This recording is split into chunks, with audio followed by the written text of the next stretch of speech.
Fala galera, bem-vindos a mais um lançamento de PC Gamer do canal e hoje eu vou trazer para vocês um computador com aproximadamente R$ 1.900, que foi muito pedido aí nos comentários dos últimos vídeos, um ótimo custo-benefício e ideal para quem tá com pouca grana. Antes de mostrar os componentes, leiam as observações do vídeo e eu queria deixar bem claro que esse vídeo é opinativo.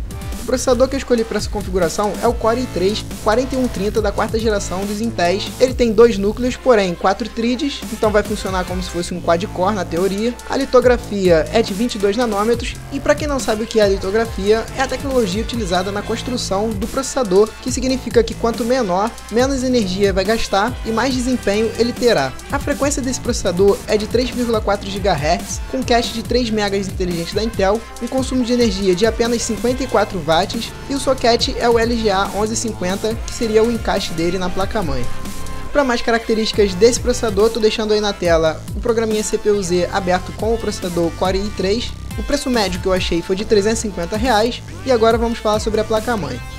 A placa-mãe escolhida é uma placa-mãe de entrada da MSI, o modelo é o H81M E33, socket é o LGA 1150 para poder funcionar no nosso Core i3, que roda todos os processadores da quarta geração da Intel, 4 pinos de energia para CPU, o chipset é o Intel H81, de memória ela suporta DDR3 de 1333 e 1600 MHz, no máximo de 16 GB. São 4 portas SATA, sendo 2 delas SATA 3, na parte de trás já conta com HDMI, e já tem dois USBs 3.0. Essa placa-mãe não tem conector frontal de USB 3.0, o que é bom a gente deixar aqui claro. É uma placa-mãe simples e por isso o preço dela médio que eu achei foi de R$ 176, mas vai suportar de boa toda a nossa configuração. A memória RAM que eu escolhi para essa configuração é uma padrãozinha da Kingston com clock de 1333 MHz.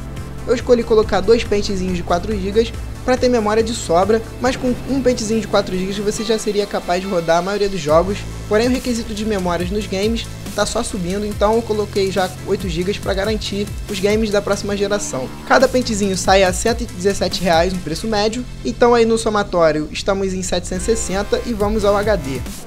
Como essa configuração é uma configuração com preço baixo, eu tive que colocar um HD de baixo custo. Ele é da Seagate, o modelo vocês estão vendo aí na tela. A rotação dele é de 5.900 RPM, são 500 GB para a gente armazenar nossos jogos, porém ele é SATA 3 Gbps por segundo, mais conhecido como SATA 2. Não vai ter nenhum problema quanto à entrada lá da nossa placa-mãe, por ele ser um HD de baixo custo, o preço médio é de R$ 165 e agora eu vou falar sobre o gabinete. Gabinete escolhido, que pra mim é uma surpresa, e eu encontrei ele graças a um PC do inscrito que eu fiz, é o Casemall Neptune. É um mid tower com 4 bays externas e 7 bays internas para o HD e SSD, gabinete que tem um fluxo de ar razoável e uma montagem muito boa, excelente a montagem dele. Como vocês podem ver aí na imagem, os HDs são postos em forma de gaveta e isso ajuda muito na montagem e também no fluxo de ar. Esse gabinete é um gabinete concorrente com o Cougar Archon. Quem quiser colocar nessa configuração um Cougar Archon, fiquem à vontade, porque dá no mesmo. Eu achei o Cougar Archon um pouquinho superior a esse, por já ter o USB 3.0 na parte frontal, porém a minha escolha desse gabinete foi justamente por causa disso, porque a nossa placa-mãe não tem conector frontal USB 3.0. No painel frontal a gente conta com dois USBs 2.0, microfone e speaker padrãozinho. O preço médio é de R$ 165 e agora eu vou falar sobre a placa de vídeo. A placa de vídeo que eu escolhi para essa configuração é uma GTX 750 Ti, placa de vídeo que já é capaz de rodar os jogos aí da atualidade com boas médias de frames por segundo e um custo-benefício para mim excelente, um dos melhores do mercado. Vamos aqui às características dela. O clock padrão é de 1020 MHz com um boost de 1085 MHz. São 640 CUDA cores. Esse modelinho aí que vocês estão vendo é da EVGA. Ele tem 2 GB de memória DDR5 e o memory clock dele é de 5.4 GHz. E como é DDR5, a gente divide esse valor por 4 e chega a 1100 MHz. A interface da memória é de 128 bits e o TDP é de incríveis 65 watts, o que é muito econômico. Só para se ter uma noção, a placa de vídeo da geração anterior, que é a GTX 650 Ti, tem TDP de 110 watts.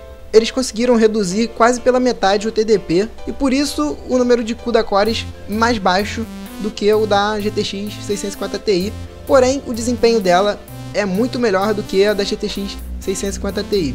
E como a gente pode notar nessa imagem, ela nem precisa de conector extra PCI Express. Bem, esse modelo aí eu achei com preço médio de R$ 590, nossa soma está em 1680 e agora só falta a fonte para completar a nossa configuração.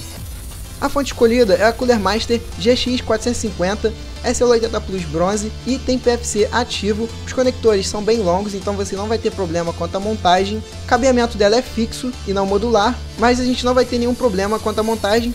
É uma fonte muito boa que eu recomendo fortemente. A marca Cooler Master também é uma das marcas que tem melhor qualidade no mercado, junto com outras marcas como Corsair e NZXT. Fonte que vai aguentar de sobra a nossa plaquinha de vídeo e outros componentes. Quem não achar essa fonte, pode colocar uma CX 430 watts que vai aguentar tranquilamente também, ou até mesmo uma GX de 400 watts. O preço médio desse modelo que eu achei foi de R$ 222.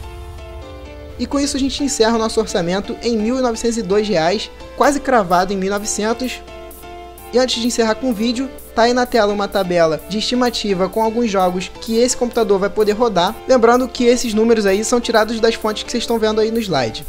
Então é isso, galera. Se você gostou do vídeo, clica no joinha e adiciona favoritos, porque dá um trabalho do caramba pra fazer esse tipo de vídeo. Ajuda aí o canal a crescer mais e mais. Acredito eu que tô ajudando bastante gente aí a montar os PCs. E eu queria que vocês comentassem se os meus vídeos já ajudaram vocês a fazer alguma escolha. Então deixa aí nos comentários. E também deixa aí algumas sugestões de valores para os próximos orçamentos de PC Gamer. Um abraço, até o próximo vídeo e valeu!